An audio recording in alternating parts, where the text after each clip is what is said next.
Friends, જય શ્રી કૃષ્ણ. સ્વાગત છે તમારું અમારી ચેનલમાં. તો ફ્રેન્ડ્સ, તમે પણ વ્રત અને ઉપવાસમાં એકને એક ફરાળથી કંટાળી ગયા છો. એમાં પણ અત્યારે પુરુષોત્તમ માસ ચાલુ છે અને ગરમી પણ વધારે છે, તો તીખું તળેલું તો ફરાળમાં સાવ નથી ફાવતું. આજે હું તમને એવી ફરાળી વાનગી બનાવતા શીખવવાની છું જે શરીરને ઠંડક પણ આપશે અને સાથે સાથે પચવામાં પણ ખૂબ જ લાભદાયક છે. તો આજે આપણે બનાવવાના છીએ ફરાળી દહીંવડા, જે કોઈ પણ વ્રત કે ઉપવાસમાં તમે ખાઈ શકો છો. તો ચાલો આપણે બનાવવાનું ચાલુ કરીશું. તો ફરાળી દહીંવડા બનાવવા માટે અહીં સામો લઈ લેવાનો છે. અડધો કપ સામો મેં લઈ લીધો છે.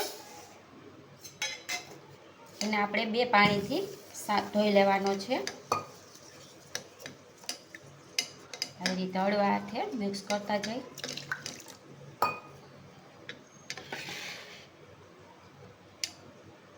જો આ રીતે જોઈ શકો છો, થોડોક ડોળ નીકળશે. આવી રીતે 2 પાણીથી ધોઈ લઈ, ત્યારબાદ આગળ હું તમને બતાવું. આપણે સામાને સરસ ધોઈ લીધો છે. હવે એક કઢાઈ લઈ લઈશું.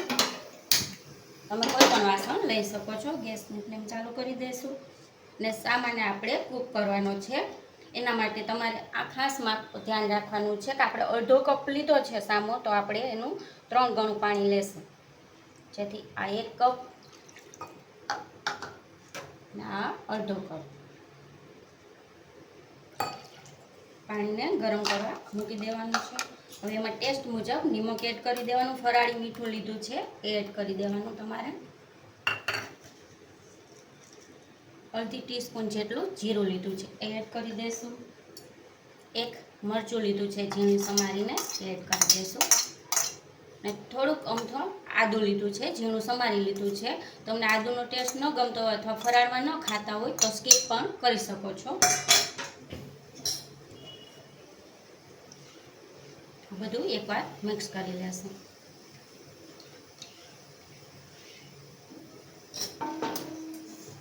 મિક્સ થઈ ગયું છે. હવે આપણે જે સામો ધોઈને રાખેલો છે એ એડ કરી દઈશું એમાં.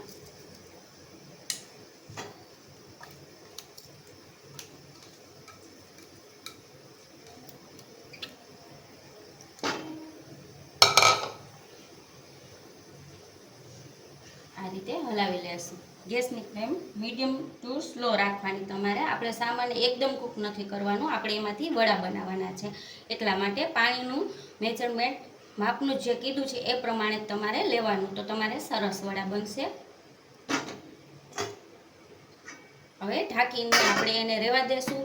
1 મિનિટ પછી પાછું હલાવી અને પાછું ઢાંકણ ઢાંકી દેવાનું. એવું 5 મિનિટ જેવું થશે એટલે સામો સરસ કૂક થઈ જશે, જે આગળ તમને બતાવું.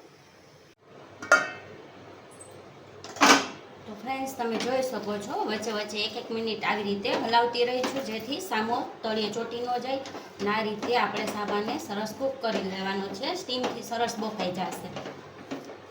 આ રીતના સામો તમારે થવો જોઈએ. એટલે જ પાણીનું માપ તમારે ખાસ મેજર કરીને એમાં માપ કરીને જ એડ કરવાનું છે. જો જોઈ શકો છો એકદમ સરસ થઈ ગયો છે સામો આપણો. તો હવે ગેસની ફ્લેમ બંધ કરી દેશું. આ સામાને થોડીક વાર આ રીતે કરી લેશું. ત્યારબાદ એક વાસણમાં આપણે એને ઠંડો કરવા કાઢી લેવાનો છે.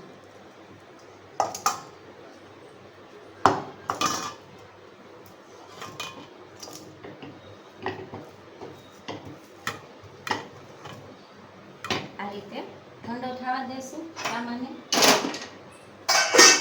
ત્યારબાદ એમાંથી વડા બનાવવાના છે. તો ઠંડો થાય ત્યાં સુધીમાં આપણે સર્વિંગ માટે આપણે આંબલી અને ગોળની ચટણી બનાવવાના છે. તો એ બનાવી લઈએ. એક વાસણ લઈ લઈશું. અહીં મેં 1/3 કપ જેટલી આંબલી લીધી છે. તમારે જે માપમાં કરવું હોય એ રીતના ગમે તે વાટકીનું માપ પણ લઈ શકો છો. તો આંબલી આવે છે એ લઈ લીધી છે. ને 1/3 કપ 2 ગણો આપણે અહીં ગોળ લઈ લીધો છે, એ એડ કરી દઈશું. તમારે ગોળની ખજૂર નાખવો હોય તો એક વાટકી ગોળ અને 1 વાટકી ખજૂર એડ કરી દેવાનું. રાડું 2 એટલું આપણે પાણી એડ કરી દીધું છે. આને ઉકળવા દેશું. ત્યારબાદ ઠંડી થાય ત્યારબાદ એની ચટણી બનાવીશું. આપણે આંબલી અને ગોળને સરસ ઉકાળી લીધું છે. હવે એને ઠંડુ થવા દેશું. ત્યારબાદ એની ચટણી બનાવીશું. તો ત્યાં સુધીમાં આપણે જે સામો લીધો હતો એ પણ ઠંડો થઈ ગયો છે, તમે જોઈ શકો છો.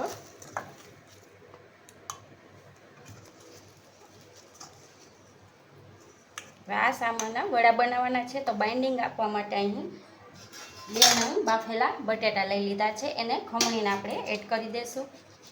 આ રીતે ખમણી લેવાનું, જેથી ગાંઠ ન રહે. એમને ડાયરેક્ટ તમે નાખશો તો ગાંઠ થઈ જશે.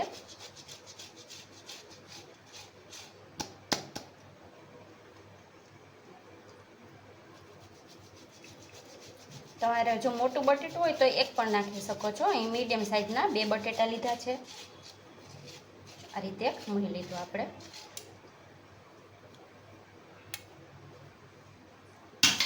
હવે એમાં થોડીક કોથમીર એડ કરી દઈશું આપણે. આ મરી પાવડર છે એ થોડુંક એડ કરી દઈશું. બધું સરસ મિક્સ કરી લેવાનું છે. આપણે લોટ બનાવી એ રીતે મિક્સ કરી લેવાનું, પછી એના વડા બનાવવાના છે. જો આ રીતે દબાવતા જઈને સરસ મિક્સ કરી લેવાનું.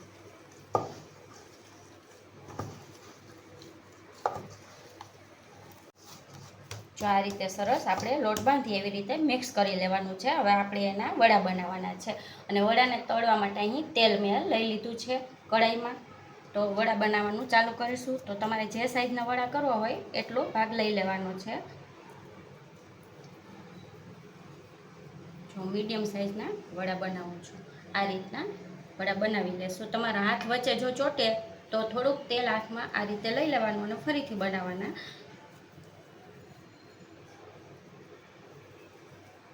આ રીતે પહેલાં વડા બનાવી લેશું, ત્યારબાદ વડાને તળવાના છે.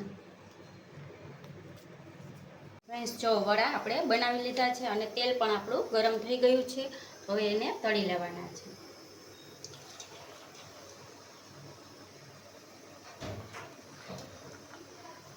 આવી રીતે એક એક નાખતા જાશું. તેલનું ટેમ્પરેચર એકદમ હાઈ પણ ન હોવું જોઈએ અને સ્લો પણ ન હોવું જોઈએ. મીડિયમ ગેસની ફ્લેમ ઉપર અને તળવાના.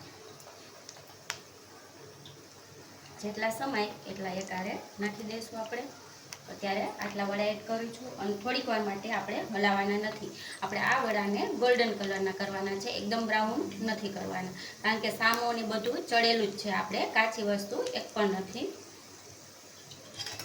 થોડીક આ રીતે હલાવવા દે, હળવે હાથે હલાવી લેવાનું, એકદમ નહીં હલાવવાનું, નહીં તો તમારા વડા ભાંગી જશે. થોડીક વાર આ રીતે તેલમાં રહેવા દેશું. બબલ થોડાક ઓછા થઈ જાય એટલે આપણે હલાવવાનું ચાલુ કરીશું. અને ફ્રેન્ડ્સ, ફરાળમાં હંમેશા સિંગ તેલનો યુઝ કરો તો વધારે સારું રહેશે. અહીં મેં સિંગ તેલ વાપર્યું છે. રીતે હલાવતા રહેવાનું.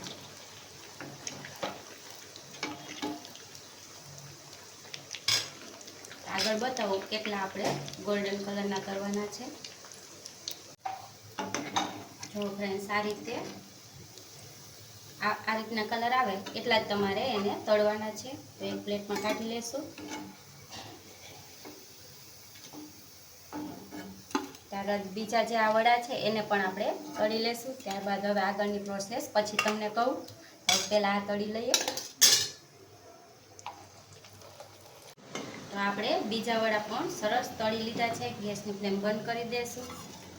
વડાને બહાર કાઢી લેશું.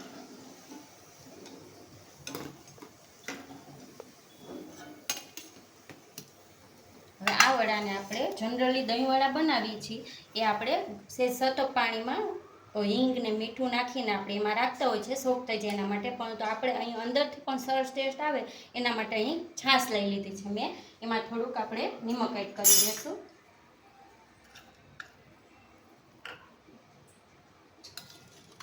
નિમકને મિક્સ કરી લઈશું. હવે જે આપણે વડા પહેલાં તળીને રાખ્યા હતા એ થોડાક ઠંડા થઈ ગયા છે, એટલે એ વડા એડ કરી દઈશું આપણે. તમારે જે પ્રમાણમાં સર્વ કરવા હોય વડા એટલા વડા એડ કરી દેવાના. હવે એને ઢાંકીને આપણે 1 થી 2 મિનિટ રાખીશું. ત્યારબાદ એમાંથી નિતારીને વડાને કાઢી લેવાના છે. તો ત્યાં સુધીમાં આપણે ખજૂર નહીં, આંબલી અને ગોળની ચટણી છે એ ઉકાળીને રાખી હતી ઠંડી કરે, ઠંડી થઈ ગઈ છે, એ બનાવી લેશું.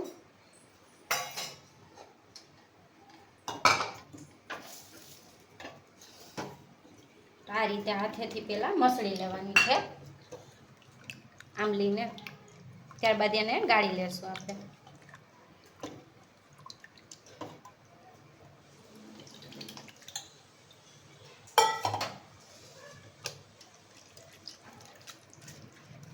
આ રીતે બધો જ પલ્પ કાઢી લેવાનો છે, ત્યારબાદ ચટણી બનાવીશું.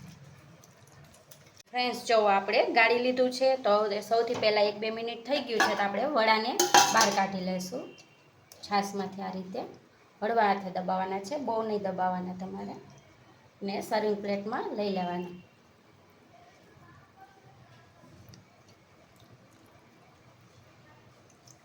જો આ રીતે લઈ લેશું. ત્યારબાદ ચટણી બનાવતા શીખવું. આપણે આ ગાળેલી આંબલી અને ગોળને એક વાસણમાં લઈ લેવાનું છે.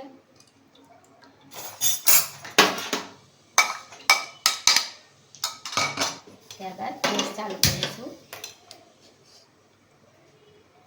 હવે આપણે એમાં થોડું નિમક એડ કરીશું. શેકેલા જીરાનો પાવડર છે એ અડધી ટીસ્પૂન જેટલો એડ કરી દઈશું. થોડોક સંચળ પાવડર એડ કરી દઈશું. ને આ સૂંઠ પાવડર છે એ લઈ લીધો છે. તમારે સૂંઠ ન હોય સૂંઠ પાવડર તો તમે થોડુંક આદું પણ એડ કરી શકો છો. બસ આ બધું હવે આપણે ઉકાળવાનું છે. ને થોડુંક લાલ મરચું પાવડર પણ એડ કરીશું. તમે જો ફરાળમાં ન ખાતા હોય તો સ્કીપ કરી શકો છો. અને સરસ ઉકાળવાનું છે. એક ઉભરું આવી જાય ત્યાં સુધી ઉકાળીશું. તો આપણી આંબલી અને ગોળની ચટણી બનીને તૈયાર છે, જે સર્વ કરવા ટાઈમે યુઝ કરીશું. તો વડા પર રેડવા માટે આપણે અહીં દહીં લઈ લેવાનું છે. 1 કપ દહીં લઈ લીધું છે. થોડુંક એમાં નિમક એડ કરી દઈશું. 2 ચપટી જેટલું જ એડ કરવાનું છે. અને દળેલી ખાંડ લઈ લેવાની છે. 2 ટેબલ સ્પૂન જેટલી દળેલી ખાંડ લઈ લીધી છે. અને બધું સરસ આ રીતે મિક્સ કરી દેવાનું. એકદમ ક્રીમી થઈ જાય ત્યાં સુધી મિક્સ કરવાનું. તો ફ્રેન્ડ્સ, જો આ રીતે આપણું દહીં પણ તૈયાર છે, ચટણી તૈયાર છે અને વડા પણ આપણા રેડી જ છે. તો હવે આપણે દહીં વડાને સર્વ કરીશું.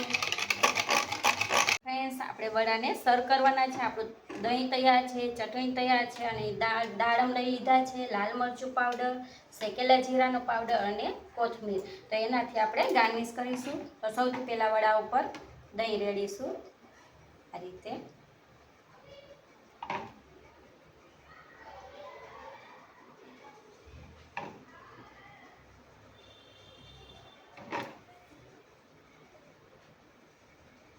આ રીતે દહીં રેડી દઈશું. ત્યારબાદ એમાં લાલ મરચું પાવડર સ્પ્રિંકલ કરીશું. તમે ન ખાતા હોય તો સ્કીપ કરી શકો છો. શેકેલા જીરાનો પાવડરથી સરસ મજાનો ટેસ્ટ આવે છે. થોડાક દાડમના દાણા એડ કરીશું.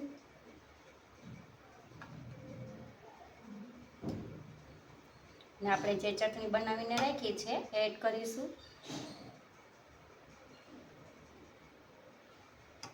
ને લાસ્ટમાં કોથમીરથી ગાર્નિશ કરીશું. તો ફ્રેન્ડ્સ, તૈયાર છે આપણા ફરાળી દહીં વડા, જે હું તમને તોડીને પણ બતાવીશ.